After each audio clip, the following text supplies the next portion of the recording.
Alright! Isang maganda at mapagpalang araw sa ating lahat mga kababayan, Luzon, Visayas at Mindanao. At sa amang sulok din ng ating mundo, sana ay nasa mabuti tayo na kalagayan at walang sakit-sakit ang lahat. Ito po si Sir Evan mga kababayan at welcome back dito sa ating YouTube channel. Okay, so mga kababayan ko, as usual, before tayo mag-start, i-welcome muna natin ang ating mga bagong viewers, mga subscribers at mga followers dito sa ating channel. Thank you so much na nagustuhan ninyo ang ating channel. At syempre, pasalamatan natin ang ating mga viewers na nag-like, also nag-shares ng ating mga vlogs at pasalamatan din natin ang ating mga viewers na hindi nag-skip ng ating mga commercials. At syempre, pasalamatan natin ang ating mga viewers na nag-member ng ating channel membership. Thank you so much! At syempre, i-shoutout natin ang ating mga pinalangga na mga legends, ang mga senior citizens. Hello po, kumusta ang lahat? And also, i-greet natin ng happy birthday ang lahat ng mga viewers na nag-birthday ngayong araw. Happy birthday!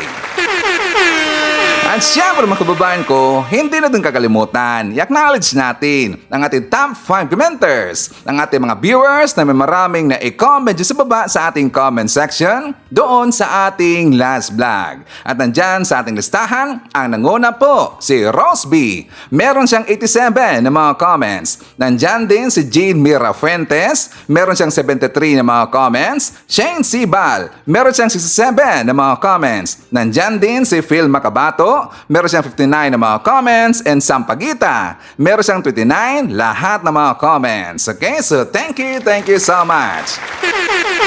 Okay, so mga kababayan ko, before tayo mag-start, syempre i-congratulate natin ang nanalo sa ating pa-contest or pa-ayuda sa account na maraming comment dyan sa comment section. Okay, so congratulations kay Rosby. So kay Ma'am Rosby, please message me doon sa ating Facebook account. Okay, so mga kababayan ko, uunahin muna natin ang good news. Before tayo pupunta doon sa mga mainit na mga issue, kaguluhan doon sa loob ng Senado, mga fake news ng mga DDS, syempre mamaya mandidebunk tayo. Kasi nga mga kababayan ko, wala lang ilang araw ba si Evan?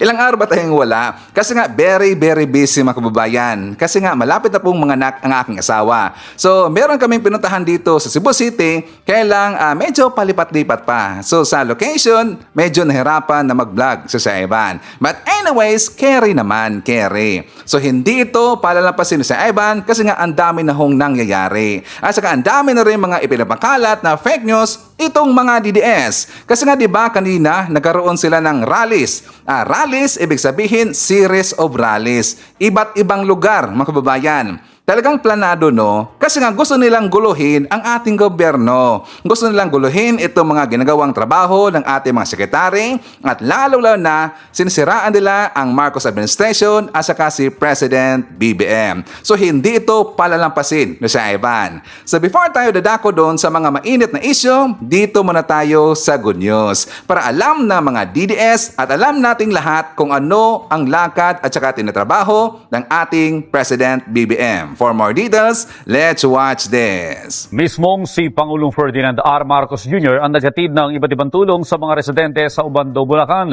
Namigay ang Pangulo ng tigda 20,000 pisong scholarship sa nasa 55 estudyante, habang nakatanggap naman ng tulong pinansyal ang bawat barangay sa Ubando. Sa panghihiram ng laptop sa kanyang mga kaibigan, iginagapang ng fourth-year college student na si Yuki ang kanyang mga project at assignment. Sa liit kasi ng kanyang kita sa pagtututor at pagtatrabaho sa patahian, kulang pa rin ang kanyang pantustos sa pag-aaral. Kaya labis ang tuwa ni Yuki nang makatanggap ng 20,000 pisong scholarship mula sa Bawat Bayan Makikinabang program na ipinamahagi ni Pangulong Ferdinand R. Marcos Jr. sa Ubando, Bulacan. Bala ko po kasi is makabili ng kahit pa paano laptop and printer po since mag-internship, mga demo teaching po na malaking tulong sa akin para hindi maging mahirap yung paggawa ng mga visual aids since early child education po ako. Sa ilalim ng Bawat Bayan Makikinabang Program, 55 estudyante sa 11 barangay sa Obando, Bulacan ang binigyan ni Pangulong Marcos ng tig 20,000 pisong scholarship. Sana mapakinabangan ninyo na mabuti ito. Ito'y biyaya na binibigay sa inyo para kayo ay magtapos. Nakatanggap naman ng tig 100,000 pisong tulong pinansyal ang bawat barangay sa Obando na magagamit sa pinakakinakailangang proyekto sa kanilang lugar. Service vehicle po ang aming hihilingin doon dahil napaka-importante po sa barangay namin na magkaroon ng ganun. Kailangan din po namin yun ng serbisyo para sa aming kababaryo. Halimbawa may emergency, may tatakbo po namin sa malalapit na hospital. Ayon kay Pangulong Ferdinand R. Marcos Jr., Kapag magandang ugnayan sa national at saka local government, mas marami, mas mabilis ang serbisyong maibababa natin sa mga tao. namahagi rin ng tig 10 kilong bigas ang Pangulo sa Obando sa 2,000 benepisyaryo. Sabi ko, bigyan natin ng rice subsidy lahat ng nangangailangan sa bawat bayan. Personal din kinamusta ni Pangulong Marcos ang mga residente sa Obando na naapektuhan ng sunog sa lumang sanitary landfill sa Navotas. Matatanda ang tumagal ng ilang linggo ang pag-apula sa apoy sa naturang landfill. Umabot pa ang mapanganib na usok sa iba't ibang lugar kabilang na sa Obando. Sinikapan niya ng pamahalaan na mapigilan ang apoy sa pamamagitan ng pagtatakip ng basang lupa. Pinatitingnan ng Pangulo ang kabuuan ng sitwasyon sa lumang sanitary landfill at siniguro na hindi na maulit ang trahedya. Mula ngayon, talagang mabantayan na natin yung mga ganyang klase. Tapos na, patay na yung apoy at hindi na mauulit. Nakatanggap ng socialized condominium units ang ilang benepisyaryo ng 4P sa Davao City. Matagal ng miyembro ng Pantawid Pamilyang Pilipino Program o 4Ps ang mag-asawang Epifanio at Leia na kapwa persons with disability na may 3 anak. Noon, palipat-lipat sila ng tirahan dahil umuupa lamang sila. Ngunit ngayon, labis ang kanilang kasiyahan dahil nakatagap na sila ng sarili nilang condominium unit sa ilalim ng Expanded Pangbansang Pabahay para sa Pilipino o 4PH program. Malaki rin ang kanilang pasasalamat dahil nasa first floor ang kanilang unit at PWD friendly, mas ligtas din sa mga panganib tulad ng kalamidad at krimen. Permanent na kaming tahanan na hindi na palipat-lipat, na hindi na mauulan, na hindi masyadong mainit pag maaraw, yung ganun po na mga tapos may magiging mga kaibigan po kami na parang mararamdaman po namin na may malasakit po sila sa amin. Isa lamang ang mag-asawang Rondes sa 6 na benepisyaryong nabigyan na ng socialized condominium units sa ilalim ng 4PH program. Isinagawa ang ceremonial awarding sa Peoplesville, Barangay Riverside, Calinan District, Davao City kahapon. Pinangunahan ang programa ng Department of Social Welfare and Development Field Office 11 kasama ang Department of Human Settlements and Urban Development, Social Housing Finance Corporation at Pag-ibig Fund. Bahagi ang housing initiative na ito ng patuloy na pagsisikap ng gobyerno na mabigyan ng ligtas, matibay at abot kayang pabahay ang mga low-income at graduating 4Ps beneficiaries. Ihanda natin sila sa pag-graduate sa programa. Diba? Kasi 4Ps is just temporary. Diba? Kailangan natin sila mabigyan, masustain nila, di ba? Yung yung kanilang mga natutunan, kung ano yung tuloy-tuloy na pag-unlad, di ba? Ayon sa 4PH Housing Project sa Davao, siniguro na matibay at earthquake-proof ang gusali upang matiyak ang kaligtasan ng mga residente. Ang Peoplesville Housing Project ay nakatayo sa 14.23 ektaryang lupa. Kapag natapos ang buong proyekto, magkakaroon ito ng 72 na gusali na may tiglilimang palapag at mahigit 7,200 residential units. Opo, dili lang ni para sa mga four-piece na beneficiary, no. Kini para sa tanan, especially tong wala pa gyud mga first-time homeowners atong priority katong wala pa gyud yuta og balay nga nakapangalan sa ilaha. So will cater all, no, na mga taga Davao. Layunin ng gobyerno sa pamamagitan ng proyekto na mabigyan ng ligtas at maayos na pabahay ang mga mahihirap na pamilya upang matulungan silang mapaunlad ang kanilang pamumuhay. Ganyan ho ang presidente natin, walang pinipili na tinutulungan. At saka napansin niyo ba mga kababayan, yung pabahay ni Digong versus kay President BBM? Napansin niyo ba na maganda yung disenyo ng interior at saka talagang pulido at makikita natin na hindi tinitipid yung materyales. Napansin niyo ba? Babalikan natin yung pictures or mga videos sa pabahay ni Digong at tas i-compare natin dito sa current administration. Di ba napakalayo talaga? Kahit nga yung beneficiaries sabi niya na nakita na nila yung pabahay sa panahon ng Duterte. Tapos ngayon nakita nila na maganda pagka-disenyo mga kababayan. Diba? Ganyan ho ang Marcos administration. Ganyan ho si President BBM. Gusto niya na detalyado, gusto niya na pulido at maganda ang pagkakagawa. At saka, ang pinaka-importante ay matibay na pagkakagawa. O, diba? Ganyan ho ang presidente natin. Walang pinipiling tinutulungan. So nga mga kababayan ko, napansin niyo ba ang laging sinasabi ng mga DDS na wala daw mga Pilipino na ngayon ang nagmahal kay President BBM? Binaliwala lang daw si President BBM kapag meron siyang lakad, mga kababayan. Diba? Pero kung titingnan natin ang mga pictures na kumakalat, mga video, post ng mga pro-admin supporter, makita natin na marami ho mga Pilipino na humawak or yumakap kay President BBM sa tuwing siya ay makikita. Niyayakap siya ng mga tao. Kasi ganyan ho kamahal ng mga tao si President BBM. Ang problema lang kasi mga kababayan ko, yan ho ay tinatabunan ng mga fake news. Tinatabunan lang kasi ng mga maingay na mga bunganga ng mga DDS para hindi nila makita ang totoong mga nangyari dito sa bansang Pilipinas at saka sa mga proyekto ng Marcos administration. Pansinin nyo lang, mga kababayan ko, every time na merong live at lakad si President BBM kapag siya ay nagpupunta doon sa iba't ibang lugar, meron talaga mga Pilipino at marami mga Pilipinong yumiyakap sa kanya. O, di ba? Fake news ho yung mga sinasabi ng mga DDS. Sa ngayon, ito ang nagpagulat sa mga DDS. Ano yan sa Ivan? According dito sa inilabas na report, ito ay binalita ng ABS-CBN na naglabas daw ng report yung Global Workplace Happiness sa year 2026. Anong ibig sabihin yan, Sir Ivan? According dito sa balita, pumangatlo ang Pilipinas sa mga bansa kung saan masaya ang mga empleyado sa trabaho. O, di ba? Pangatlo na, pang rank 3 na mga DDS.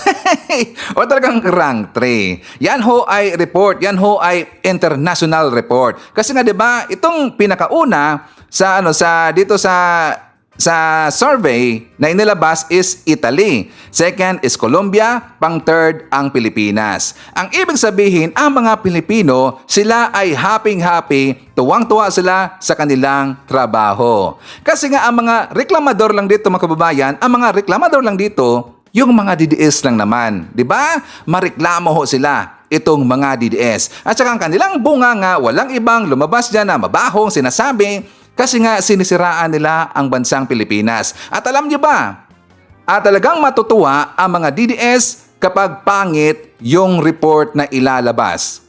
Di ba? Ganyan sila eh. Napansin niyo ba? Masaya ang mga DDS kapag pangit yung survey, kapag pangit yung report na ilalabas, at kapag good news, hindi sila maniniwala dyan. Kasi gusto nila sa panahon daw ni PBBM, pangit ang imahe ng Pilipinas. Yan ho ay hindi totoo. Tinatabuhan na lang nila yan ng mga fake news. O, di ba? So, dito tayo tungkol kay Respicio. Naalala nyo ba yung si Attorney Ilong? Ilong. Kasi nga yung mahilig mangingganyo ng revolusyon mga kababayan.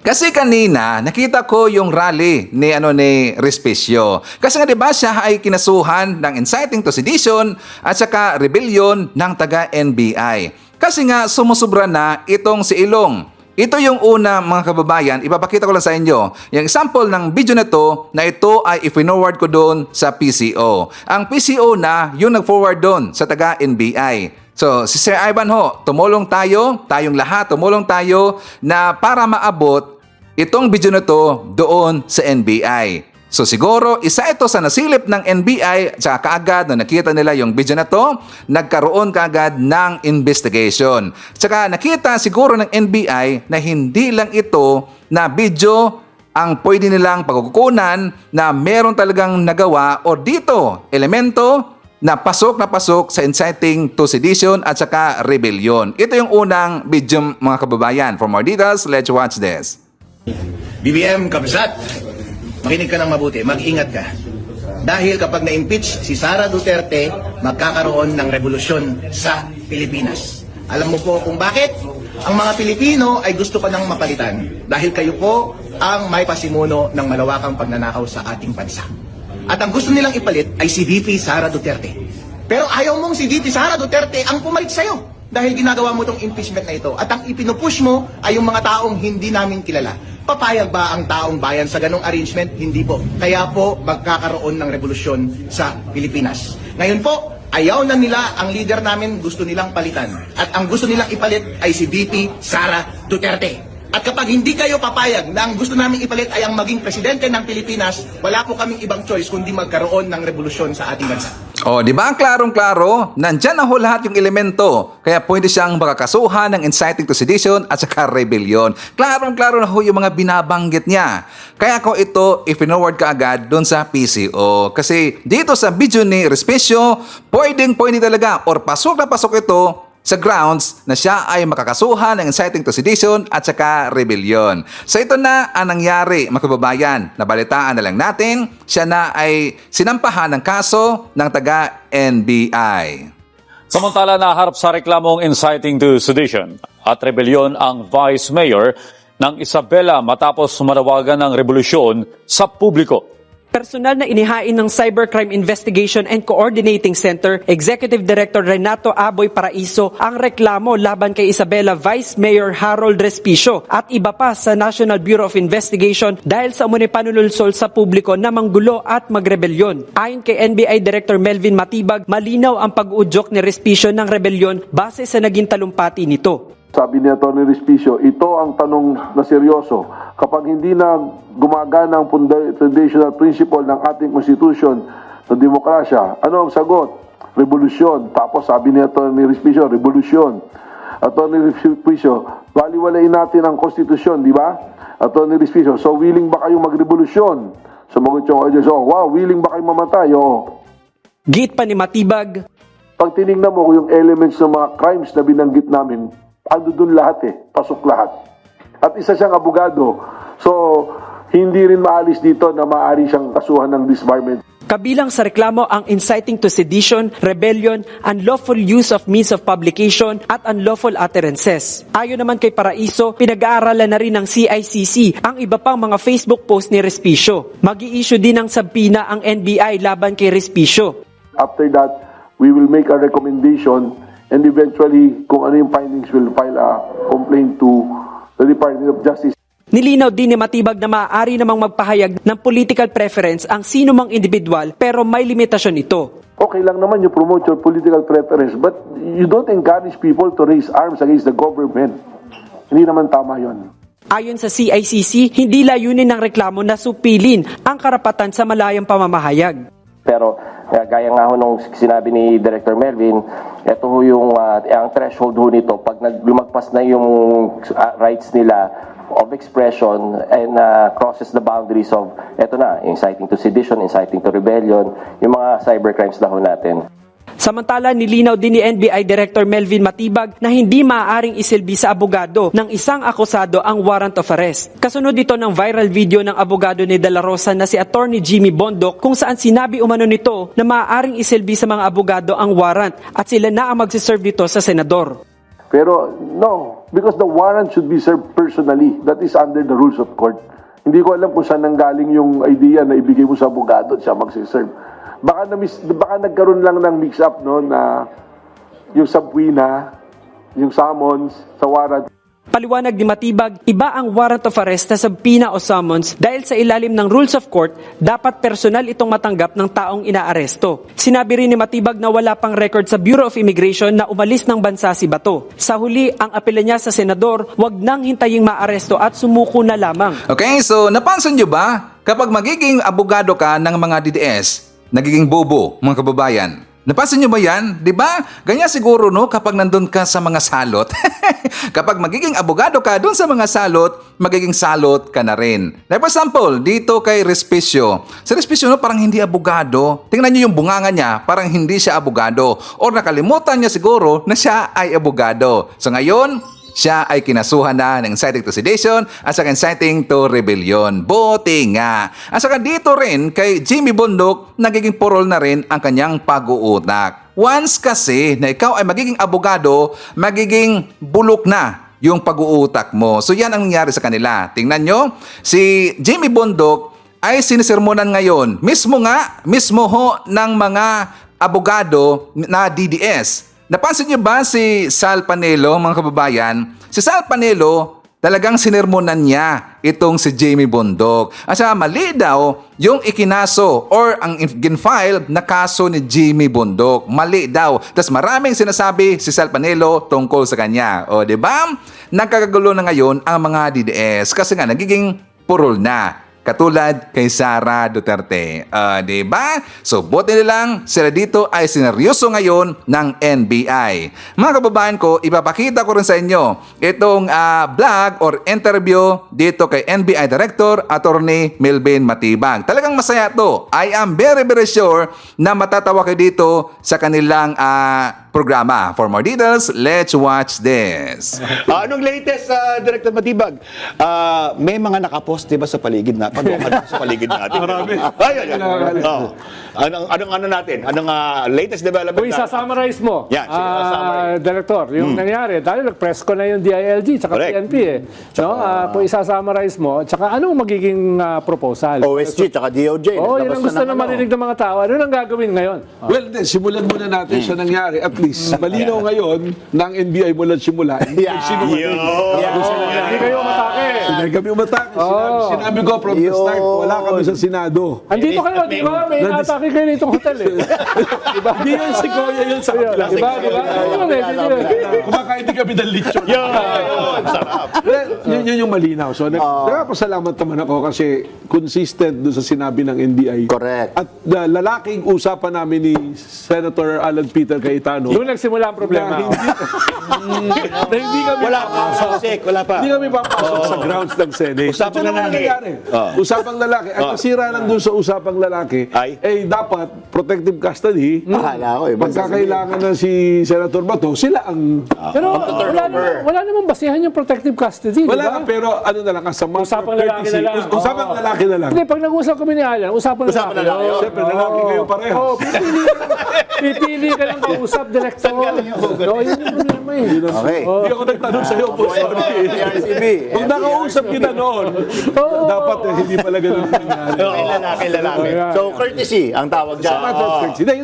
Respect. Sa matter of courtesy as a Interbranch courtesy. And from the executive, law enforcement, sila naman na... Walang legal impediment. Wala talagang legal impediment to effect the arrest. There's a valid warrant of arrest issued by a competent court. Correct. Hindi natin pag-uusapan yung mga legal na usapan. Sapagkat ng-Supreme Court naman. Kahit incompetent yung mga kausap nyo. So, anong nangyari? Ganun, protective custody, bago na yung definition. Hindi pwedeng hulihin, pero pwedeng patakasin. Ito yung bagong meaning. Kaya Parang fourth week dyan eh. Bago yung ibig sabihin. Pagpapasok kayo ng mall at papaiwan yung bag nyo, sinabi protective custody, huwag nyo nang iwanan. Dahil pagbalik, baka wala. Lalo na kung ang pangalan nung nagbabantay ay ano. Ayaw kasama ni Hindi Alan Herman. So ganun yung nangyari. Pero ngayon po, we have an order from the Department of Justice. Yan na. Right. To look after Senator Bato and effect the arrest to enforce the warrant of arrest issued by the ICC. Yan. Kailangan nyo ba ng katulong? Citizen's arrest? Pwede yun. Sumama. Hindi kasi, Pwede na. hindi pwede, magpatulong ka rin sa isang abogado, bigay mo yung warrant. Sobrang talino ng Sasabihin abogado. mo, let me be the one to deliver the Sobrang talino ng abogado na yun. Pinakatawanan pa. Hindi, boss, sa totoo, nung narinig ko yun, nag-review ko ng rules of court. Baka iba na yung tinuro eh. Kasi matagal na ako abogado. Ako rin eh. oo. Pinahiya ba siya ng eskwelahan niya? Sa mag-graduate yun? Sigurado ko, boss, hindi sa eskwela. Or kasi eskwelahan mo, kaya kasama yung Senate President. Hindi, pero boss, nakita mo naman yung mga doon sa eskwelahan ko, immediately, pero in-issue kagad. In-issue statement. Statement kagad, yung mga nag-graduate, eh. pati yung present na student council. Let me parang be yung the one to eskwelahan serve ni the Juan, ni warrant. Loren, Let me be the one. So para maliwanag, Director, siya dapat ang tumanggap. Kayo dapat ang mag-serve. Siya dapat ang tumanggap harap-harapan. Pero may balita eh. Ang sabi daw, baka daw may posibilidad din, sabi ni General Nartates eh, na pwede sumuko. Parang gano'n. Of course. That's always an option. So, sumuko ka sa authority because ano ba yung purpose ng warrant is to get the jurisdiction over the Correct. Correct. para masimulan yung paggulong ng judicial process. Correct. And Eh then, dyan, pupusta ako, hindi susuko. Palagay ko. Palagay ko rin. Pero, Kasi tumakbo nga eh.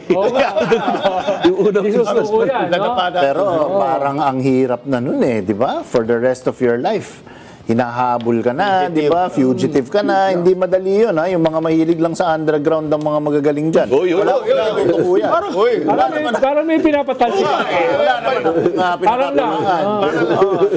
May tinatamaan dyan sa pamunta kaliwa ko eh. Nabubuhay sa underground, di ba? Masarap ang pagkain doon. Pwede kumain ng cactus.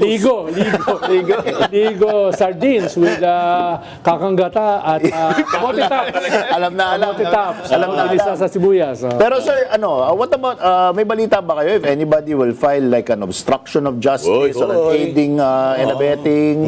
Kasi di ba pag meron ng CCTV, kitang-kita naman. Pwede sila mag-backtracking. Well, Yan, mga gano'n. right now, yan is within the purview ng Department of Justice. Imbestiga niya. Sa amin kasi yung law enforcement to serve the warrant. No? Correct, Pero correct. yung mga nangyari yun, if I will say something about it as a lawyer, tinitingnan natin yung mga anggulo, syempre, ng obstruction of justice under presidential. Aiding and abetting, maybe. Yeah, aiding and abetting. Saka if you're a public official, of course, RA 3019, Code of Profession, Code of Conduct of Elected officials, yes. At may aggravating marami yun. circumstance ata yun, mga gano'n. di ba?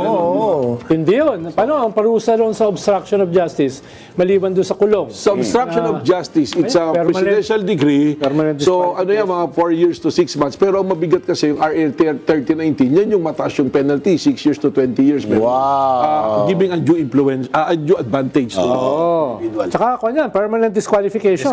Tama, correct. correct. Eh, problema dyan, Sec, pag self-admitted pa.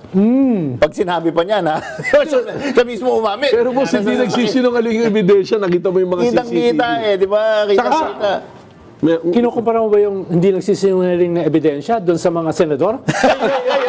Wala naman akong sinabi, pero mukhang ganun yung epekto eh, di ba? Kasi, hindi, gusto ko lang sabihin to, no? Kasi, Hindi pa yung ebidensya, hindi nagsisinungaling. nung sinasabi, kasi yun nga, balik ako doon sa lalaking usapan. Ang usapan namin, sabi ko, hindi kami papasok dito without telling you or giving you consent. Kayo na Total, magbigay. kinumit nyo naman na ibibigay nyo sa kanila talagang kailangan. Protective eh. So, nung pinipilit sa akin na andito yung mga NBI, pinapuputukan kami sa loob. Sabi ko, Wow. I'm sure na wala. Imposibleng Sabi mangyari ko, yan. sigurado wala ako. Tapos eventually, sabi niya talaga, meron dito. Napansin ko, nung hinahabol niya na, sinabi niya, walang pupunta NBI sa Senado. Exposed us at sa GSIS. Kasi talaga, hindi, nakita ko yun. Kasi admittedly, nandun naman kami sa GSIS. Of course, of course. And we have all the basis to be there. There is a valid request Of course, another from, government Vic agency. Veloso, yes. Binigyan namin ng... Tsaka may resibo eh. May request eh. May request talaga. Diba? Tapos yung pagbabarena, Oh. galing sa Enforcing na doon. CSIS side yun. Para sarhan. Yes. Para isa lang, Para hindi makalabas. Yes. Diba? Kasi Para hindi lusubin. Yun, Yan, counterintuitive, yan. di ba? Yung Kung gusto niyo yung kabalitaran. pasukin, Oo. di ba? You're effectively bolting yourself in. Well, established na naman yun eh. So, tapos na. May Hindi, investigation tsaka na. kung common sense eh. After everything that happened, kung huhulihin talaga, overwhelming force. Yes. Dapat nandun yung head ng PNP, DILG, NBI. Lahat yun eh.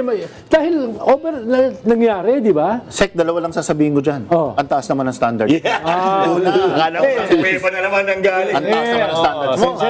Pasensya na. I'm not perfect like you. Pangalawa, nagpadala naman daw ng John Wick volunteer driver. Yun. One-man army. Matindi yun. Matindi yun. Volunteer driver, di ba? Hindi, kawawa yung driver. Director, ano nangyari doon sa driver? Actually, he's a volunteer. Kasi kami, ang strength ng NBI ko kaunti eh. Compared to PNP, we have 250. Kami, 2,000 lang kami eh. Ang agents doon, mga 400 lang. So, we allowed our agents to get a volunteer of force multiplier. Of course. In this case, itong taon na to, si Oragon, driver volunteer siya, minsan kusinero. Kawawa. Agent. So, bumalik talaga siya. Kukunin lang niya yung... At nagpaalam siya. Nagpaalam, kausap yung guard. May text. Nagpaalam siya. May resibo yun. So ngayon, nagulat nga ako, may isang senador, nagbablog na umami na yung NBI agent dito na inutusan, patayin kahit sino mamamatay. Buti na lang, hindi yumuko. Kung yumuko, patay. John Wick. Pero kasi ba ni Michael Pahatin, pati mag-volunteer din? Pwede. Bibigyan kayo yung tsapa, boss. Dahil Kawawa yung mama. Pag inamoy mo ba siguro yung volunteer driver na, amoy pansit pa dahil nagtulog. Hindi, sinabi ng mga reporter na kasama. Sabi niya, Director, alam niyo ba, inuhuli sila pa yung nagluto ng merienda namin sa tanghalian. Pero yun na lang yung mabuti. Dahil may kasama kaming mga media personalities, nakuhaan, yung aming mga ahente, tapos yung mismong CCTV ng GSIS, pinakita talaga ron na wala talagang presence ng NBI at walang assault. Kasi ang nangyari, they're acting on assumptions eh. Oo. Tapos narinig mo ba yung pasuspend daw ako? Tingin ko, ang idea nyo is on the basis of command responsibility. Yes. Pagka ganun usapan, yung Senate President mo na mo suspend. Ikaw kausap mo yung So, hindi ka sabayan. basta siya, dapat na siya unang magsususpend. Good for the gun. Pero ang problema, wala naman akong illegal na ginawa. Di ba? Saka naman nakakita law enforcement sa papasusukuin mo. Ako, Director, sorry for asking this very inane question. Pero sasagutin ko lang yung mga nagtotroll sa'yo eh. Dami nagtotroll sa social media eh. Spliced daw yung video. Hindi, may Spliced. may timestamp eh. Yun nilabas. Paano May na-splice? timestamp, tapos kaya kita talaga. Tsaka nakakapagtaka ron, ang tagal ng sinasabing splice. Ba't di ilabas nyo yung... Sa inyo. Ang nangyari siguro doon, nung ginawa ng CIDD dyan, ang pinalabas na lang yung portion na, kumbaga specific doon sa issue na yun. Correct. Pero hindi, kung sasabihin yung splice, sila yung may hawak eh. Kaya dapat maglabas ula. Doon lang sa takbuhan ni Senator Bato, hinihingi namin yung video mula doon sa sasakyan. Yung nag-aresto. Na bumaba, sinuserve sa kanya. Yung dalawang babae. Hanggang sa tumakbo siya. Ang pinakita lang yung takbuhan na nangyari. Hindi yung Hindi, pagbaba muna sa sasakyan. Doon sa puti na Galiya. Doon na nakasakay. Hindi, tsaka yung CCTV galing sa kanila eh. Kaya nga, Yun sila yung kalokohan doon eh, di ba? Yun yung kalokohan doon. Yun ang galing. Yun ang problema. Kung magsisinungaling kayo, ayusin nyo ng konti. Sino pwede pa magtuturuan ko, boss? Konsulta ng PR. Kaya na naman. Ano naman pala eh. Boss, nagtipid eh. Magkagaling ang PR. Nagtitipid yata eh. Nagtitipid yata. May tanong ako tactical kasi parang ito, parang sabi nga ni Sir kanina, logic eh. Hindi naman talaga obobs ang mga Pilipino. Alam naman natin kung anong pangyayari at nakita natin to. Dalawa, may Senate, may GSIS, di ba? May CCTV sa GSIS, may CCTV sa Senate. Siyempre, di ba kung nasa Senate ka, Director, kita mo rin yung nangyayari sa labas ng GSIS. So may dalawang tao. May dalawang tao, sabi niya, aatakihin tayo. Parang ganon. So hindi ba nila inisip yun na bago umatake, nag full battle gear, tinignan yung part ng GSIS na nakita dadalawa lang yung tao. Boss, maraming lapses. Na unang-una, aatake ka, ba't di mo pinalis muna yung mga Isa pa yun. At hinaya mo nandiyon yung media para makunan yung pag-atake. Correct. At mabidyo yung putukan. Di ba? Pangalawa, he acted based on assumptions. Yes. Nakakaingin kami. Sinasya na nga nagsabi, may numero siya na ako niya. Tama. Hindi naman ganyan ako, tao mo ba itong mga to? O kung hindi na ako, yung security officer ng GSIS. Correct. But may mga parang atake dyan. So, ayaw ko, ang tao na mag-iisip, bakit nangyari? Correct. Tayo na mag-iisip. May isang Any tanong pa- reasonable may isang mind tanong pa will ako, say, Director. bakit?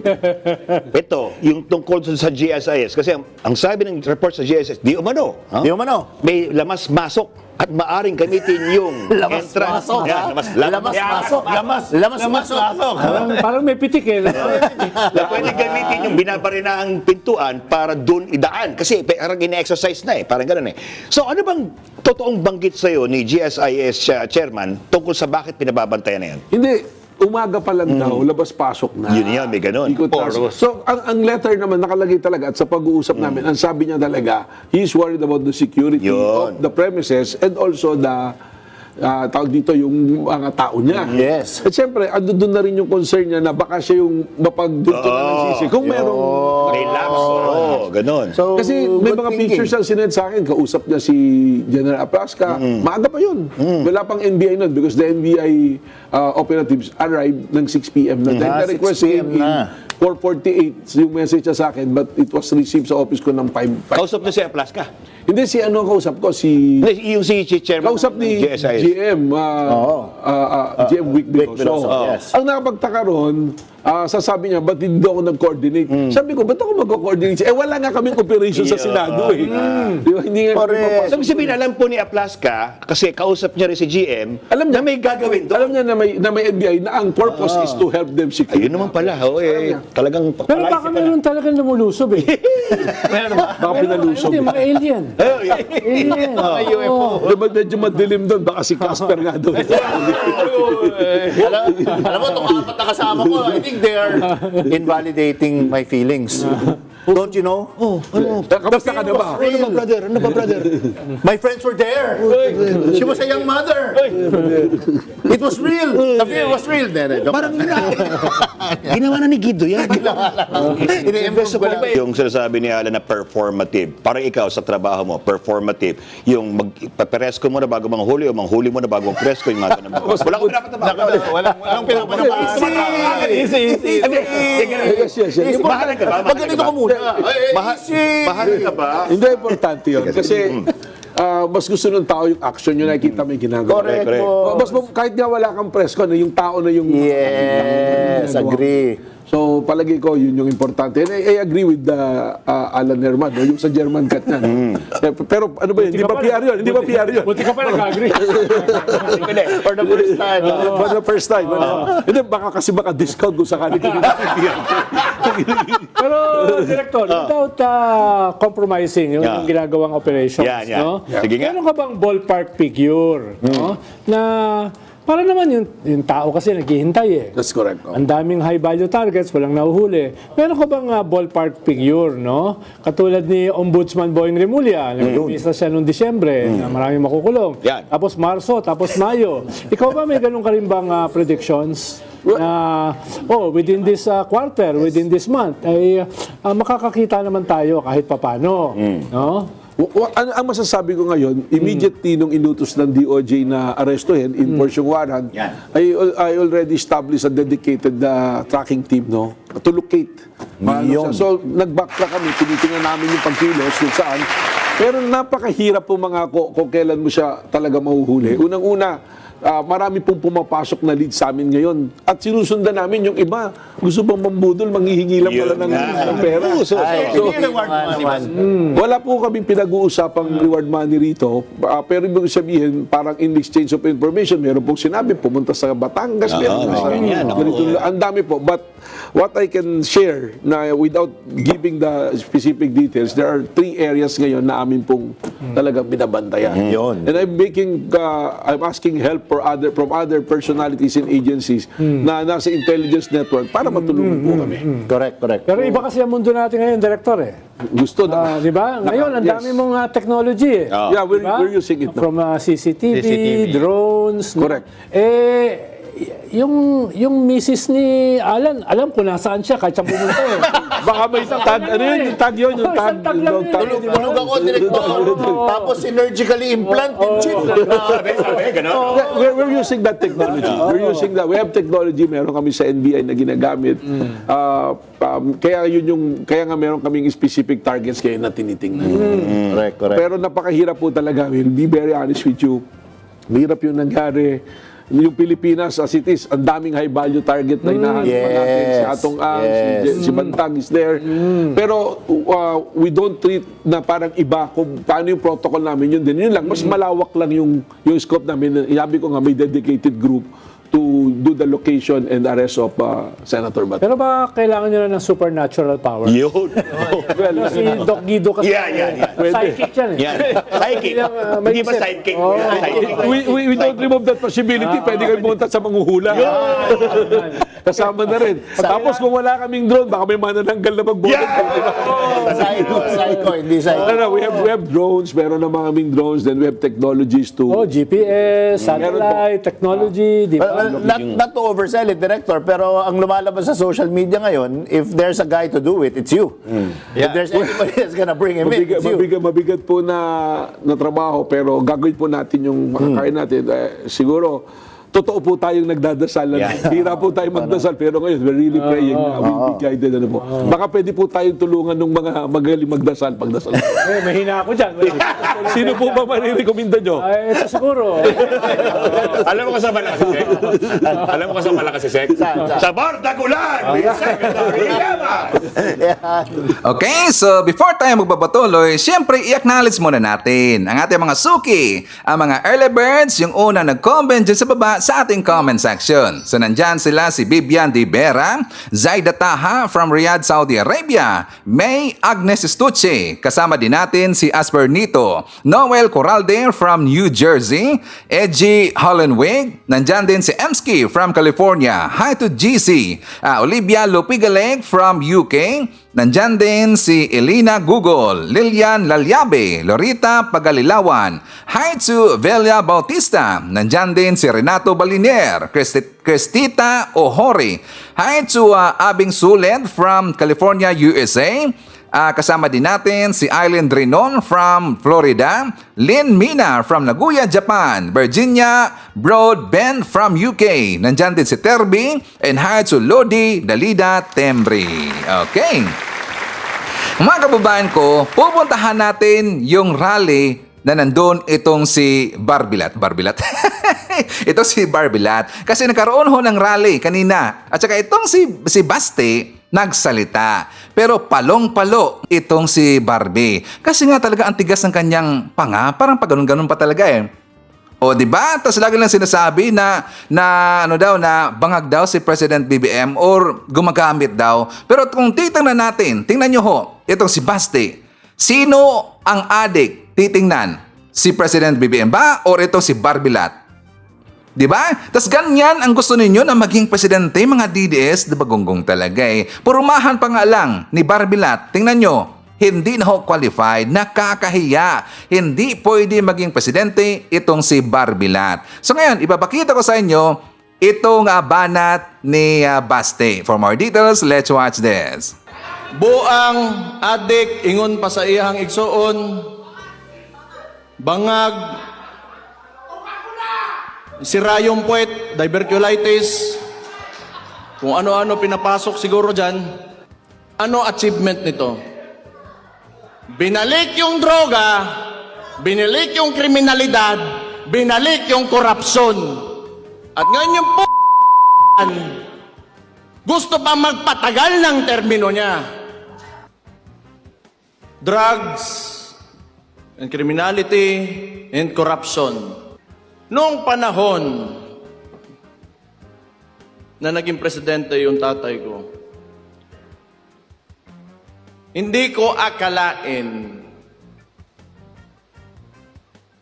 na babanggain niya talaga yung tatlong pinakamalaking problema ng Pilipinas at nailagay siya ng Pilipino kasi alam nating lahat na yan talaga ang problema ng Pilipino kaya't hindi tayo umaangat. Kaya nailagay siya ng mga Pilipino bilang Pangulo ng Pilipinas. At anong ginawa niya? Inalis niya lahat yon at kung anong sinabi niya sa entablado, talagang ginawa niya. Kaya bumaba siya ang approval rating niya. Kung hindi 90, nasa 80, hindi bababa dyan. Ibig sabihin nun, kamong mga pobre, kanang mga komunidad, kayo mga nasa community, naramdaman nyo ang pagmamahal niya sa bayan niya at sa mga Pilipino. Nararamdaman nyo ba daw ang pambubudol ni Digong? Doon nakakatawa talaga eh. Tingnan nyo si Basti, ipinagmalaki niya yung Piki na survey ni Digong. Di ba umabot yun ng 82 if not mistaken? Piki yun na survey. Di ba?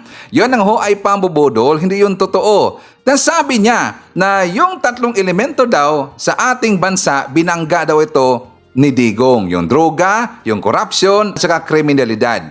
Binangga daw yan ni Digong. Binangga yung droga. Nawala ba yung droga? Hey! Diba? Saan napunta yung drug money? Doon sa kanilang bulsa. O diba? Pambubudo lang. Binangga daw yung korupsyon. Nawala ba yung korupsyon? Mas lalong tumitindi yung korupsyon sa panahon ni Digong. Namayagpag ho ang korupsyon sa panahon ni Digong. Kasi nga, itong si Digong din ay sobrang kurap ang gunggong na yan. Diba? Ang ginawa ni Digong puro lang pambubudol. Hindi yan totoo. Tingnan nyo lang ho. Kailan nag-umpisa yung issue sa flood control scam? Yung corruption sa DPWH. Di ba anong sabi ho ng mga kontraktor? Anong sabi ng mga kontraktor? At saka yung kontraktor, di ba panahon ni Digong nag-umpisa?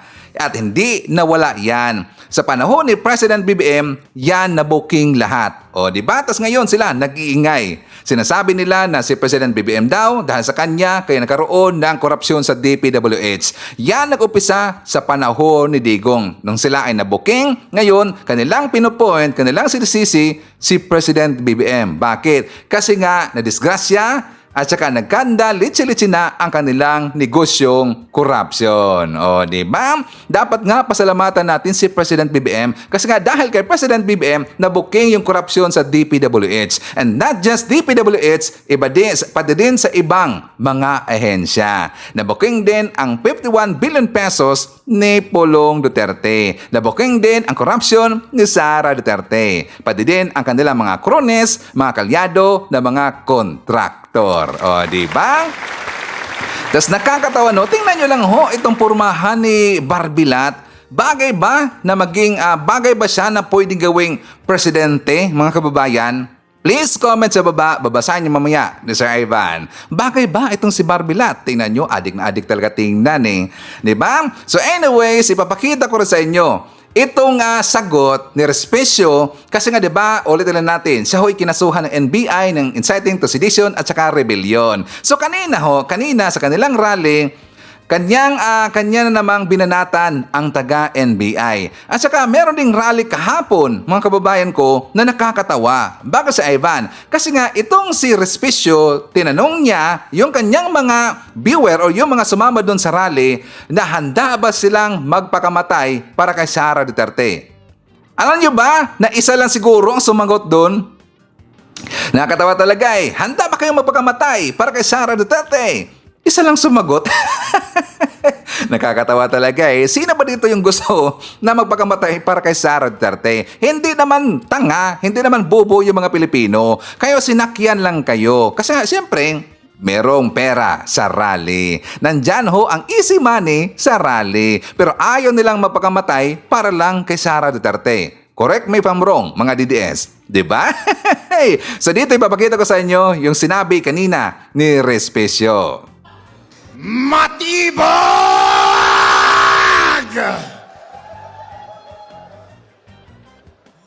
Matibag! Takot ba kayo kay Matibag? Oy, parang takot kayo, hindi kayo sumasagot. Takot ata kayong makasuhan eh. Oh! Iparinig nyo ito sa NBI sa Manila. Takot ba kayo kay Matibag? Isa pa. Takot ba kayo kay Matibag? Takot ba kayo kay BBM?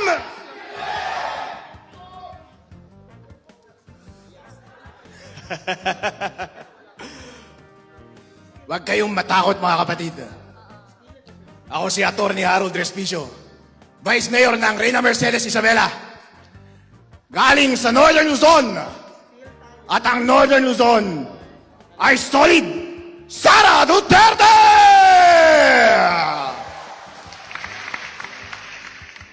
At kami doon sa Northern Luzon ay hindi natatakot! Kahapon, si Matibag, kinasuhan ako. Inciting to sedition! Inciting to rebellion!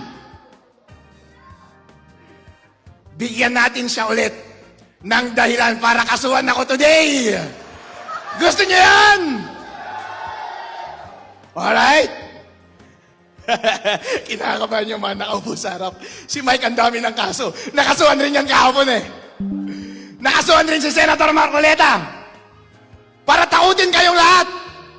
Pero natatakot pa kayo! Natatakot pa kayo! Alright! Maganda yan! Kapag sinabi ko Matibag, sagutin ninyo yung damdamin nyo sa kanya. Pwede niyong sabihin, I love you. Or pwede niyong sabihin ng ibang bagay, okay? Lakasan ninyo ha. Hindi yon inciting. Kasi tinatanong ko kayo, sumasagot lang kayo. Freedom of speech yun, di ba? Alright. Matibag! Alright. Isa pa. Lakasan ninyo ha. Matibag!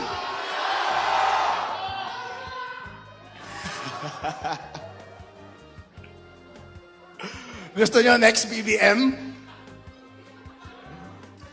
Alright, sagutin ninyo ang gusto natin gawin kay BBM. Ala, kinakabahan na sila. Ito, pwedeng illegal ito.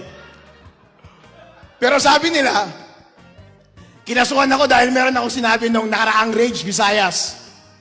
Tinanong ko kasi sila dun sa Visayas eh. Gusto nyo na ba silang patayin? Ay, wag kayong sumagot! Diyan tayo kinakasuhan eh. Kasi sinabi ko, gusto nyo na ba silang patayin? Hindi. Ang sinabi ko, gusto nyo na bang patayin? Alright, sandali. Pero ang korupsyon, hindi ba? Yun ang tinanong ko. Pag nagtatanong ka, hindi inciting yun, di ba? I'm just asking. And sumasagot lang kayo. Okay? Ngayon, gusto kong sabihin ninyo, ang gusto nating gawin kay BBM. Alright! Gusto nyo? Alright. Wag lang patayin kasi yung patayin, illegal yun eh. Alright? Okay, handa na kayo. Lakasan ninyo. Iparinig nyo kay BBM. Hanggang matakot siya sa kanyang upuan. BBM! Alright.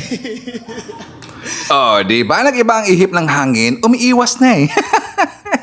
Sino dito ang kanya pinapasagot? Yung mga rallyista na o yung mga sumama dun sa rally? Di ba mautak talaga eh.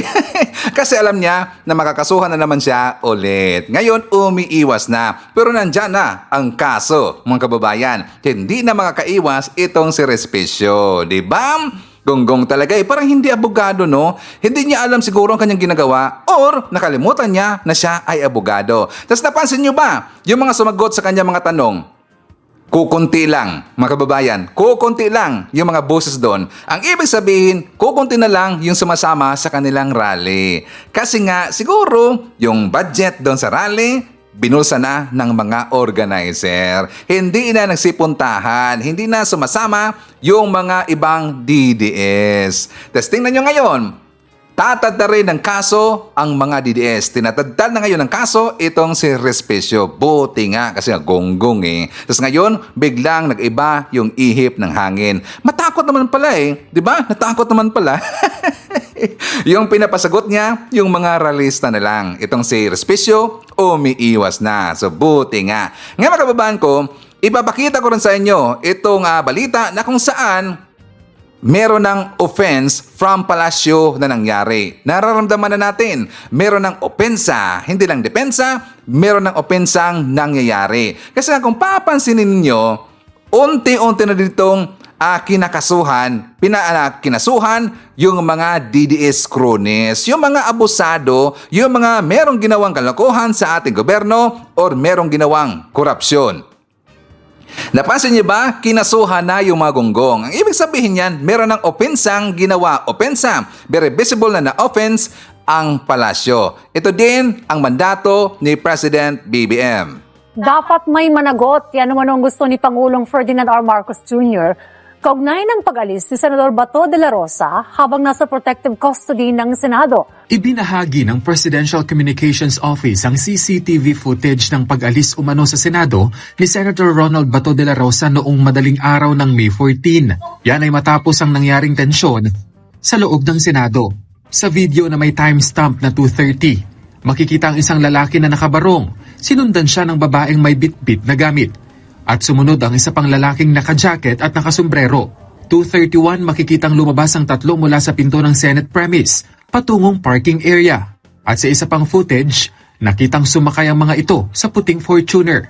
Ang mga nasa CCTV, tinukoy ng DILG.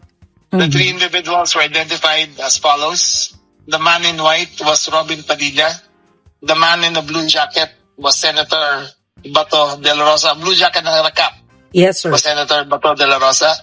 The Jane Doe is the assistant who was with them, unidentified. Dagdag pa ni Remulla, patungong Makati area ang naging direksyon ng puting sasakyan pero hindi na ito nakunan pa ng CCTV. Una nang inamin ni Padilla na pagmamayari niya ang puting Fortuner. Pero sabi ni Remulla, ang DOJ na raw ang magdedetermina kung ituturing bang kasabwat si Padilla. Ngayong ibinasura na ng Korte Suprema ang hiling na TRO ni De La Rosa. Mariinding itinanggi ni Remulla ang paratang ni Suspended Acting Sergeant at Arms Mau Aplasca na spliced umano ang mga CCTV footage na inilabas ng DILG. No, not at all. May timestamp naman lahat eh. So it couldn't have been spliced. Those were direct from CCTV cameras of the Senate, their servers. And hindi pwedeng splice yun dahil may timestamp lahat. Ayon sa Malacanang, nakita na ni Pangulong Ferdinand R. Marcos Jr. ang kuhang ito ng CCTV at sinabi na hindi ito karapat-dapat. Alam po natin na ang mga tao na dapat na may panagutan, yan din po ang ayon sa Pangulo, ay dapat na managot. Kung wala namang kasalanan, ay kailangan maklear ang kanilang pangapangalan. Kung ikukonsidera ito na pagtakas at pag-alis, hindi po natin ito didesisyonan or bibigyan ng judgment, pero sa paningin po ng Pangulo ay hindi po ito dapat nararapat. Natanong din ang palasyo sa naging apela ni De La Rosa sa Pangulo na huwag siyang isuko sa ICC. Giit ng Malacanang, ang magagawa ng Pangulo ay sumunod sa batas at tumalima sa rule of law. Una nang binigyang diin ng DILG na nasa ilalim ng protective custody ng Senado si De La Rosa na nangangahulugan na tinanggap ng Senado ang responsibilidad sa kustodiya nito. Kaya giit ng palasyo, yun po ang pinanghahawakan ng NBI noong nagkausap sila at dahil sa resolusyon na ito ay hindi gumalaw ang NBI. At sa ngayon na sila ay umalis at wala na sa protective custody ng Senado si Senator Bato de la Rosa. At tanungin po natin bakit ito napayagan ng Senado.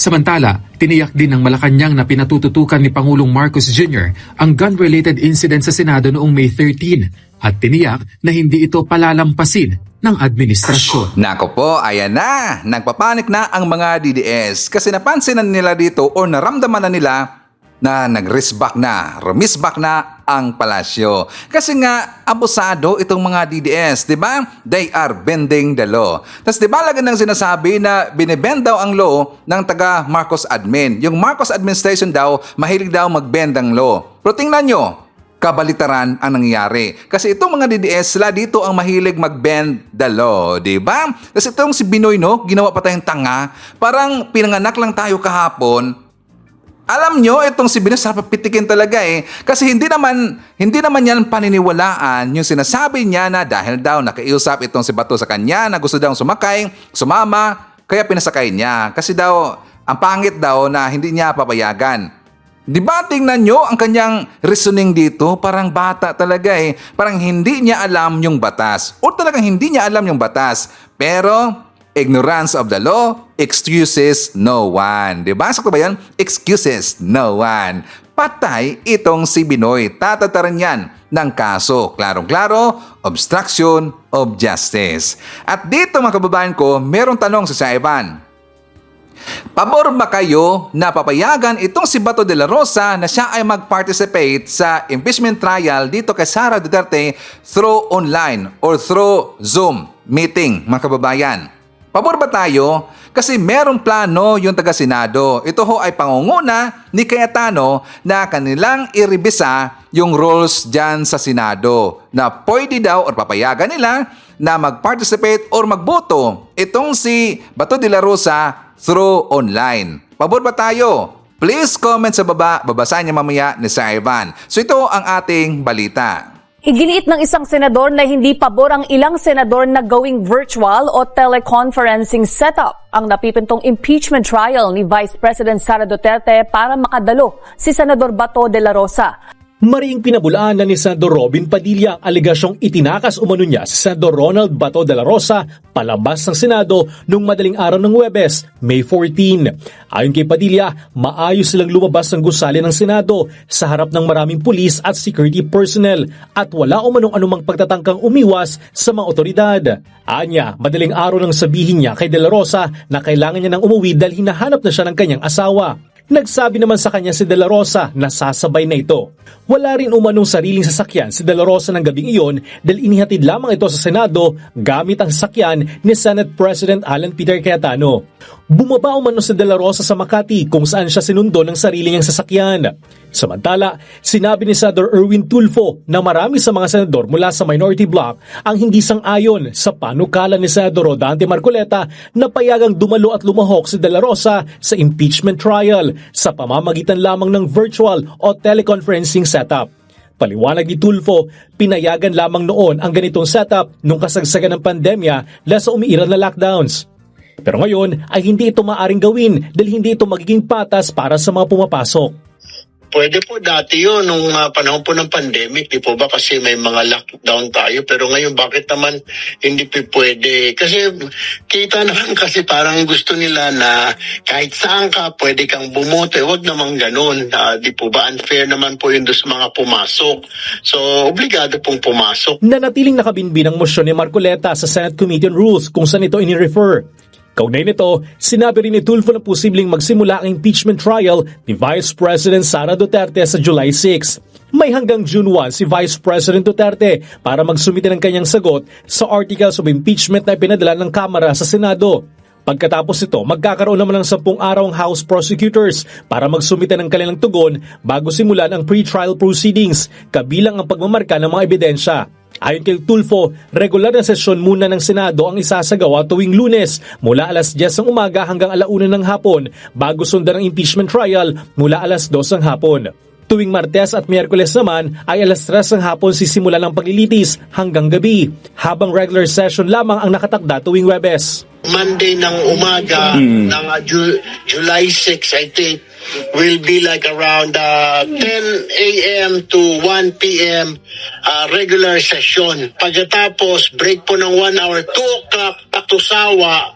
Ayun na po, yung trial. Pero pag Tuesday, Wednesday, puro trial po yun. Trial na lang po yun. 3 o'clock to Sawa.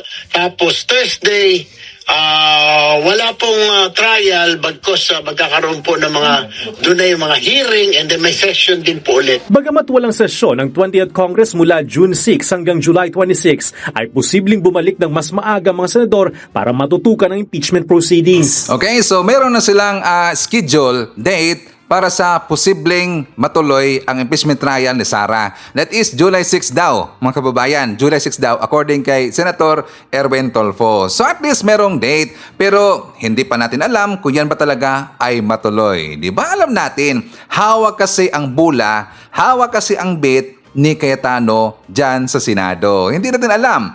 Alam na ho natin yung pag-uutak ng mga DDS. Kasi ang kanilang mission talaga, ang kanilang goal, hindi matuloy ang impeachment ni Sara Duterte. Pero at least sinabi na dito ni Senator Erwin Tulfo na July 6 daw posibleng mag-umpisa yung impeachment trial dito kay Sara Duterte. So ngayon, ipakita ko sa inyo kung gaano kademonyo, kahayop itong si Robin Hood Padilla. Bakit sa Ivan? Kasi yung nangyaring kaguluhan doon sa Senado at saka itinakas niya itong si Bato de la Rosa, idinamay niya yung mga Senate staff.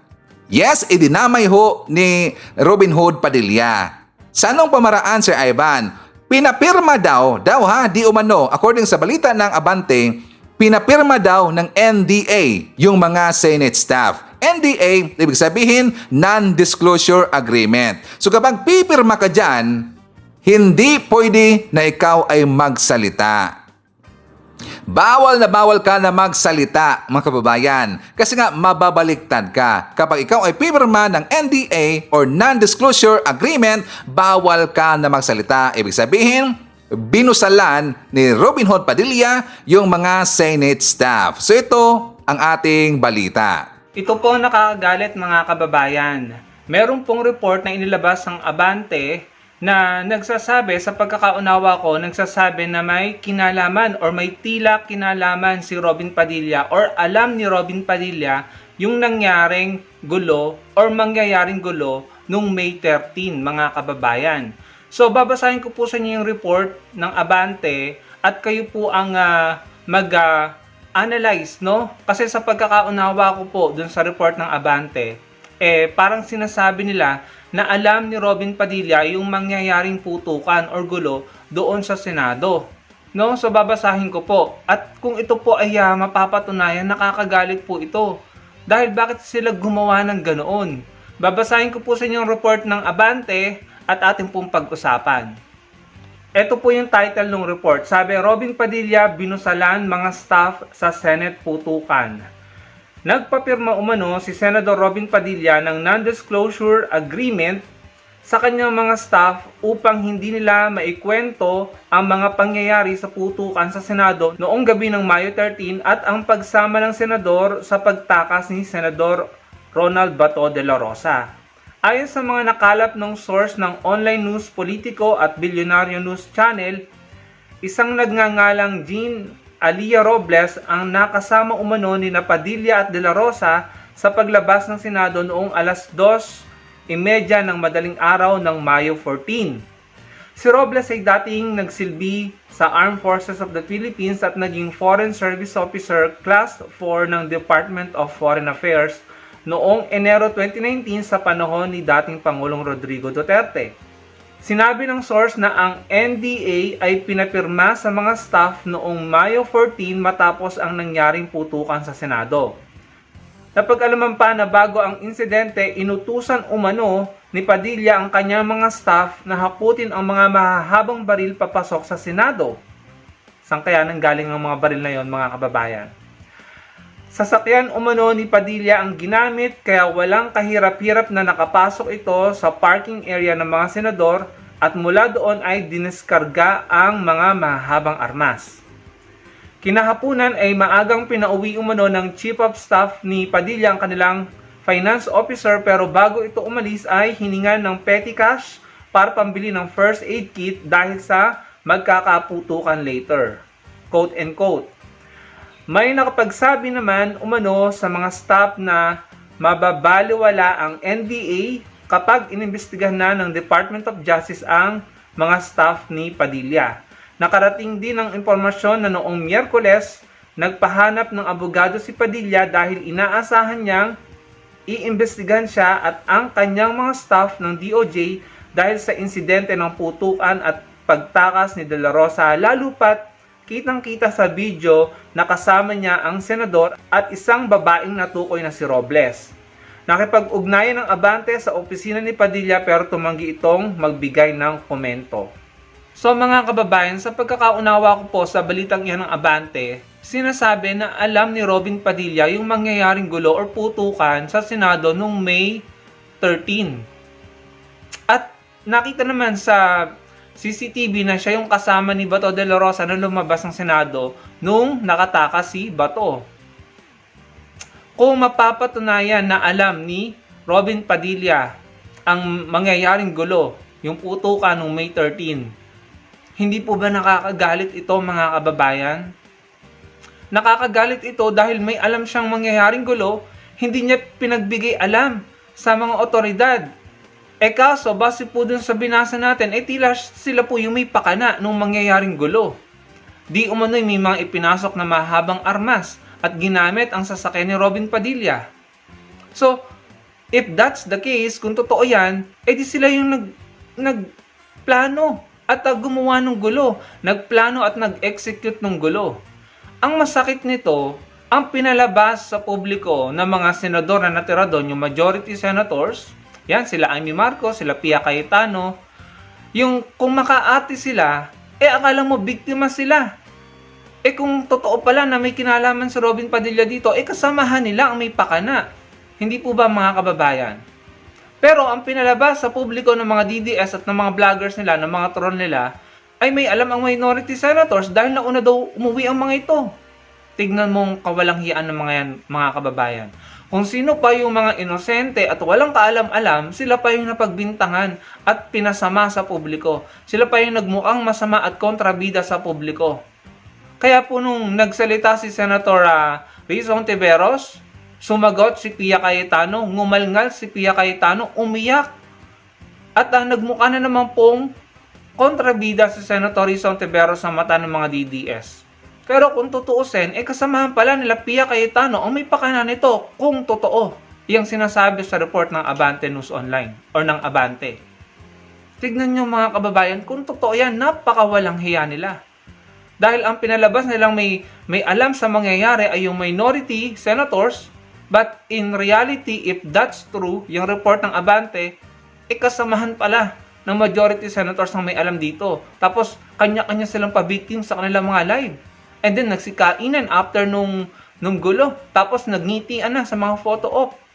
Kaya po, ako walang tiwala dyan sa majority senators na yan. May pahampas-hampas pa si Cayetano ng lamesa. May pasigaw-sigaw pa. Bakit hindi mo sigawan, tanungin, at busisiin itong report na ito? Itanong mo kay Robin Padilla kung anong kinalaman niya sa nangyaring gulo.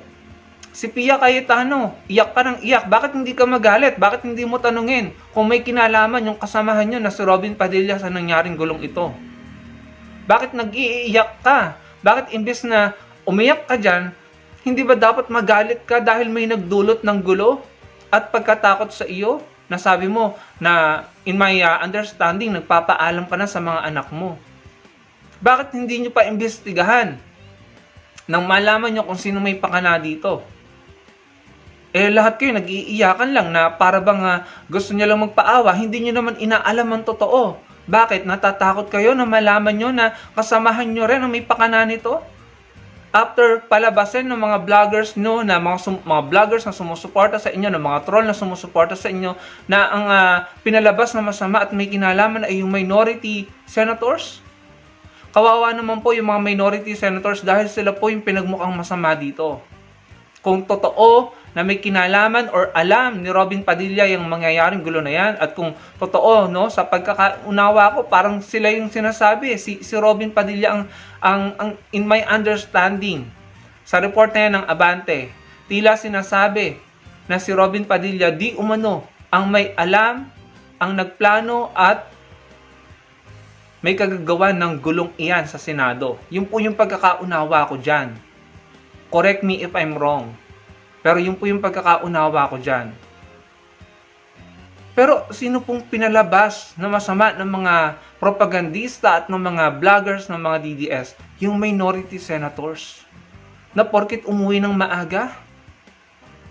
Sinabi pa nito ni Pia Cayetano na iyakin na walang nangamusta sa kanila. But in reality, meron naman pala. Lumabas sa social media yung mga screenshots ng messages ng minority senators sa kanila na kinakamusta sila at pinagdadasal sila at pinag-iingat sila. Tapos ngangal-ngal-ngal ka dyan sa Senado, sa publiko, na tila ba ang may kinalaman or binaliwala kayo ng minority senators. Grabe mga kababayan, kung mapapatunayan po na si Robin Padilla ay may alam dito, tayo po'y nililin lang. Tayo po'y winawalang hiya. At ako naniniwala ako may kasunod yan na karma sa inyo. Sa kampo nyo mga DDS. Hindi na kayo nagbago. Puro kayo propaganda, panlilin lang, panluloko sa mga Pilipino. Ang dumi-dumi nyong maglaro. Hintayin nyo, may karma yan. Mga kababayan, basahin niyo po ang report ulit ng Abante, yung binasa ko sa inyo. Sa pagkakaunawa ko po, sinasabi di umano may kinalaman or may alam si Robin Padilla sa nangyaring gulo noong May 13. Hindi pa man ito nangyayari. Sa pagkakaunawa ko sa report na yon, ay di umano'y alam na ni Robin Padilla ang mangyayaring gulo. Ano yung mahabang armas? Ano yung ginamit yung sasakyan niya? Ano yung nakita siya sa CCTV kasama si Bato na lumabas sa Senado? Ang panawagan po natin kay President Marcos Jr., huwag nyo namang hayaan na mangyari ito sa pamamahala mo, sa admin mo. Dahil kung kaya nilang gumawa ng ganyang gulo, mag-stage ng ganyang putukan, ano pa yung kaya nilang gawin? Ano pa yung gagawin nila para siguro para sabotahihin ang administrasyon mo, para guluhin ang Pilipinas? Yun po yung naiisip ko mga kababayan. Kagaya nito ni Harold Respicio na Vice Mayor sa Isabela. Ewan ko kung nagtatrabaho pa yan. Pero laging nasa rally, laging sigaw ng sigaw, na tila hinihikayat ang mga supporter nila na magbuwis ng buhay. Yun po yung naririnig natin na binibitawan niyang mga salita. Kaya itong NBI ngayon, naghahanda na ng mga kaso laban sa kanya. Mga kaso na in my understanding may kinalaman sa rebellion, sedition. Kasi yung mga binibitawan niyang salita, delikado po. Parang hindi siya mayor, parang hindi siya opisyal ng gobyerno. And parang most of the time, nakikita na lang natin siyang nagrarally at sumisigaw ng mga delikadong salita sa rally nila. Sana mapanagot yan ng NBI at ng DOJ. At sana maimbestigahan ang report na ito ng Abante. Sana ito ay maimbestigahan at nang malaman natin ang totoo. Dahil kung may kinalaman nga or alam ni Robin Padilla ang mangyayaring gulo noong May 13 at kung mapapatunayan na siya ay accomplished para makatakas si Bato de la Rosa, ayan po isang malaking katrayduran sa mga Pilipino. Yan po isang malaking pangwawalang hiya sa mga Pilipino dahil sila pala mismo nag-stage ng gulo. Grabe, putukan yun, hindi yun biro. Maaaring makamatay iyon. Tapos ang pagbibintangan NBI, ang mga minority senators, at palalabasin nyo na kayo ang mga biktima. Magdadabog pa si Alan Peter Cayetano, ngangal-ngal pa ang iyakin na si Pia Cayetano. Bakit hindi kayo magalit doon sa kasamahan nyo? Ayan ang report, busisiin nyo, itanong nyo. Tanungin nyo siya ng tanungin, anong kinalaman niya? Dahil kung totoo yan, di siya pala yung nagdulot ng pagkatakot nyo. Siya pala yung naging dahilan kung bakit kayo nangatog. Kung totoong nangatog kayo. Yung mga sinasabi ni Amy Marcos na kung ano-ano sa live niya.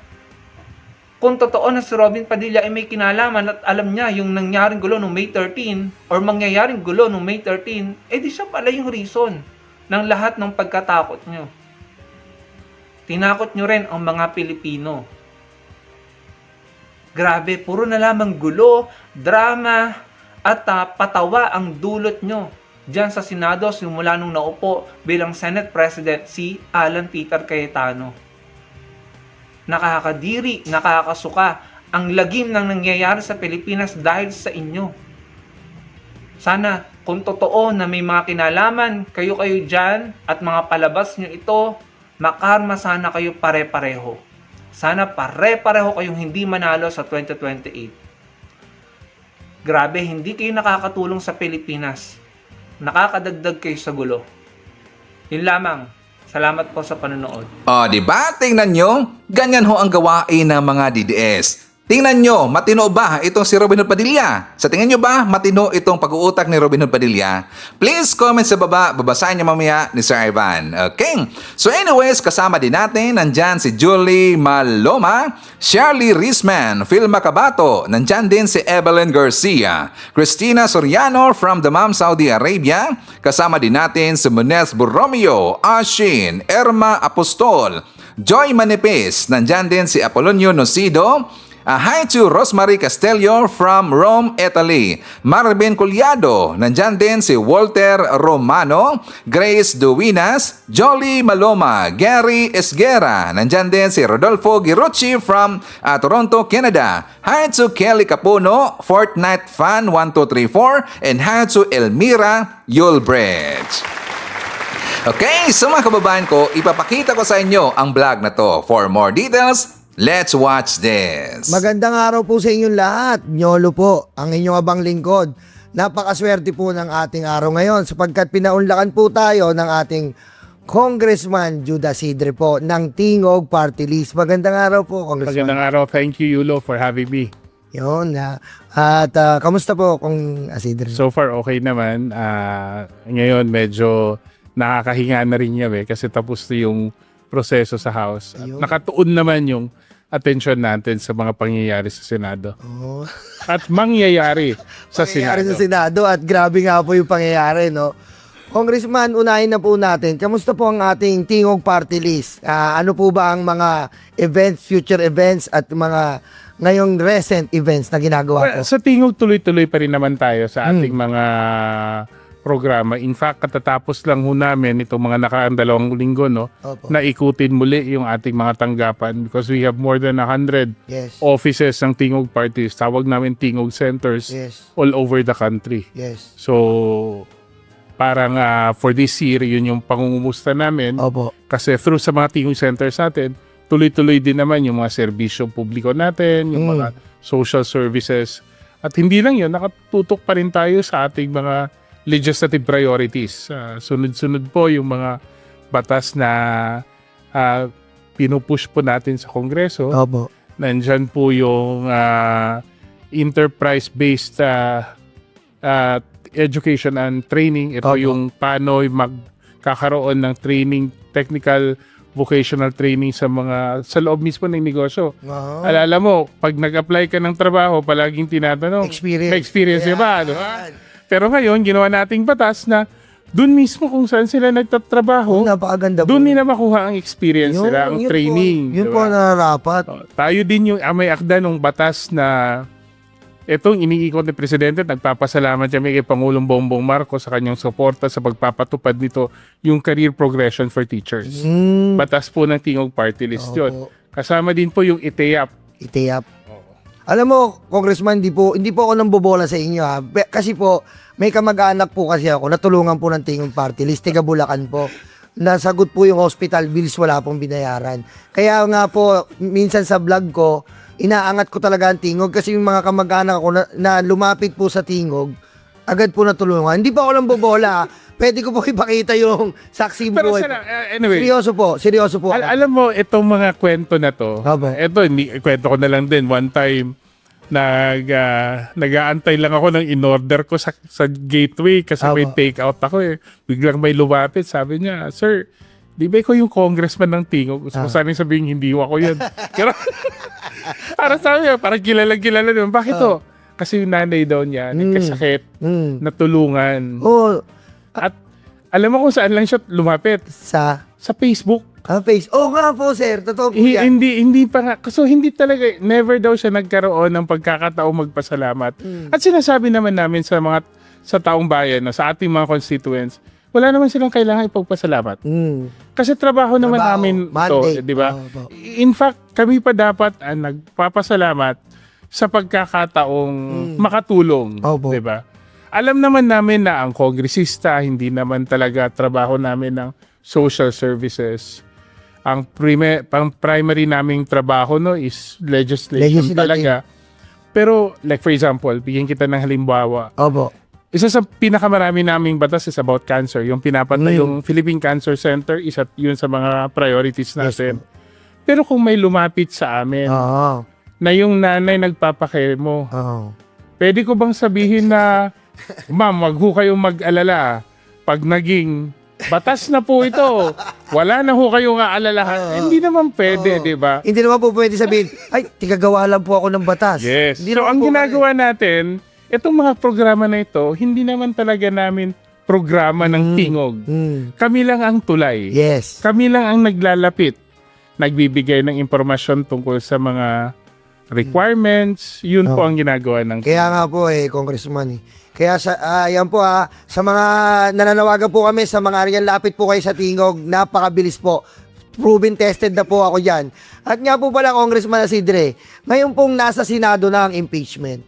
Ano po ba ang masasabi natin? Ito po kasi primera klase, malulupit po yung prosecutor team natin, talagang pangdikdikan po Gaano po kayo naniniwala na ating mapapakumbit po si Sara Duterte? Well, kung sa ebidensya at sa galing ng mga prosecutors, ay tayo po very confident na magiging impabor po sa prosecution ang resulta ng impeachment trial. Ang hiling lang ho namin ay mapagbigyan ng pagkakataon, makapaglahad ng ebidensya, makapaglahad ng mga argumento, at sana hindi ho malunod sa teknikalidad ang prosesong ito. At sana'y maalala ng ating mga kaibigan sa Senado na bagamat sila ang mga hukom, in the end, may mas mataas na mahahatol sa ating lahat. Yes. Kung tama ang ating gagawin.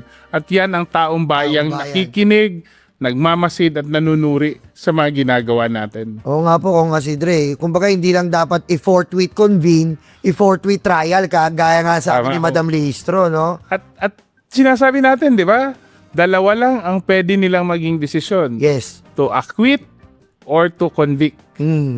Walang sinabing pwede i-remand. Opo. Walang sinabing pwedeng i-dismiss. Yes. Ang dalawang desisyon na pwedeng gawin ng Senate bilang impeachment court is to convict or to acquit the Vice President. Yun. At Congressman Isidre, ito po, bilang panghuli po, ano po masasabi nyo dito sa AMLAC po na ako po kasi pinaniniwalaan ko Ito pong isinambulat ng AMLAC ay napakalaki pong talagang napakalaking ebidensya na bangungot na pumapalibot ngayon kay Sara Duterte. Kayo po ba, anong opinion dyan sa AMLAC na nasaksihan po natin dito sa Committee on Justice? Alam mo, nung mga bata pa kami, pag hindi namin gusto yung test question, may dala mo yung answer sheet, papakita mo sa nanay mo, kasi pinapalitan natin yung yung mga score, di ba?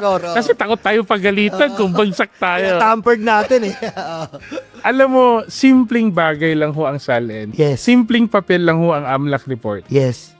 Pero ako palagi ang prinsipyo ko, kung hindi natin mapagkakatiwalaan sa mga simpleng bagay, paano natin sila mapagkakatiwalaan sa mas mabibigat na tungkulin ng pamahalaan?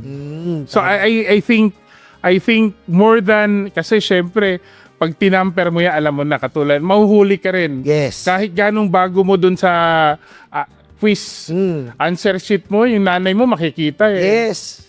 Kung binago mo yung score, titignan pa rin naman niya yung mga answer Yun yung AMLAC report Hindi mo yun mababawi ng basta-basta kasi babalikan mo yung sources at yun ang ginawa natin sa clarificatory hearings. Yes. Pumili tayo ng 18 na transactions at nagtugma. So ibig sabihin, totoo nga yung information na nandun. Nakakalula po sobra yung mga pera na nandun. At miski nga po yung mga taong bayan nga na dating talagang hindi naniniwala, ngayon, umangat po ang percentage natin na gusto nang panagutin si Sara. Almost nasa 60% na po ayon sa survey. Ang gusto nang managot si Sara Duterte. At alam naman natin na itong mga bagay na ito yung tinatawag nating objective evidence. Hindi pwedeng opinion lang ng isang tao, yung paniniwala lang o kanino siya kakampi politically. Pero dito nakikita talaga natin, ebidensya mismo ang nagsasabi. Kasi mahirap talagang lokohin yan. At Congressman Isidre, isipin niyo po, 6.7 billion yan.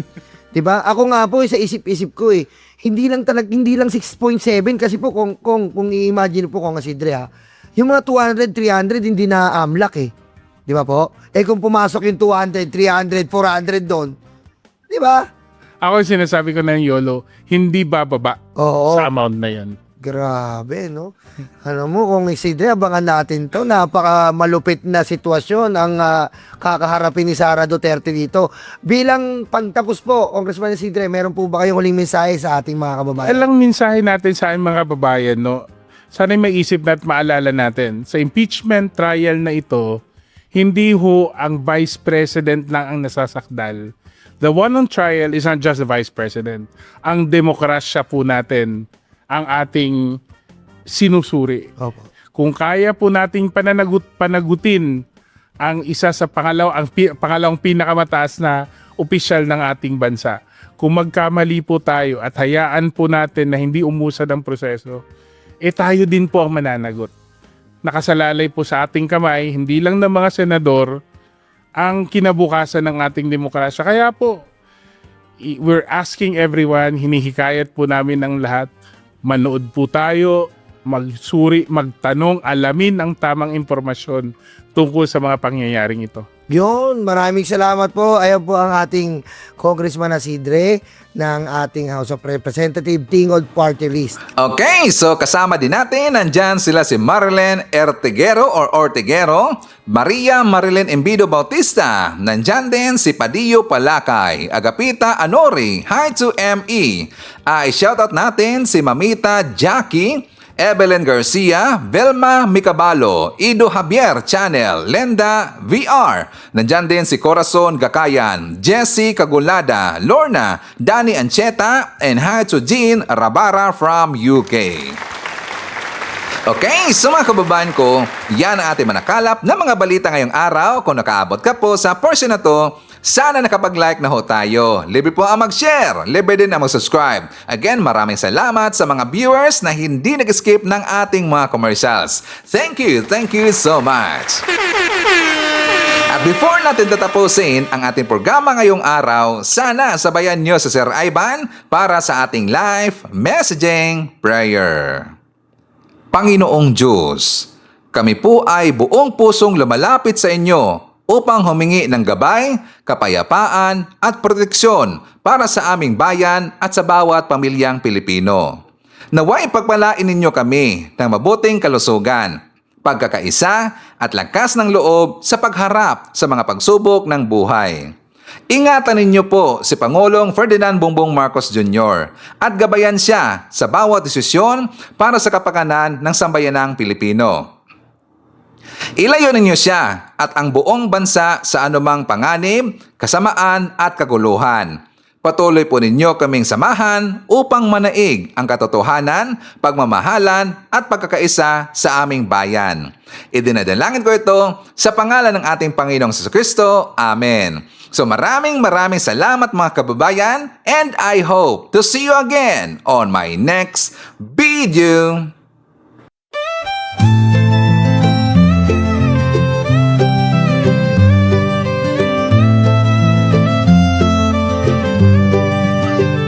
Sa bawat pagsikat ng araw, ikaw ay nandyan.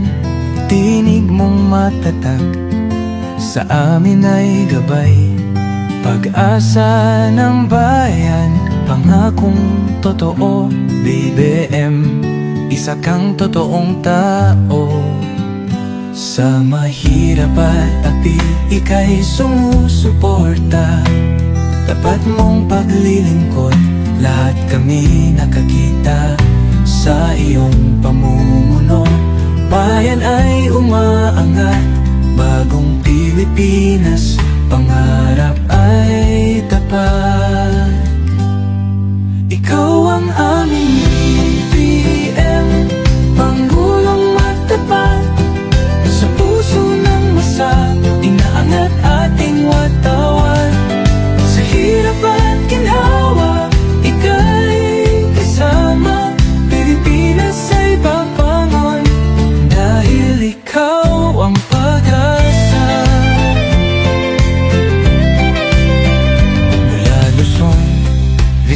Visayas hanggang Mindanao, boses mo'y umaabot, dala ay pag-ahon.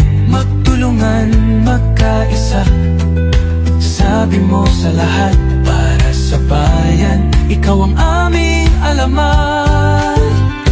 Ang pangarap mong bansa, taas noo masagana, manggagawa't magsasaka, binigyang halaga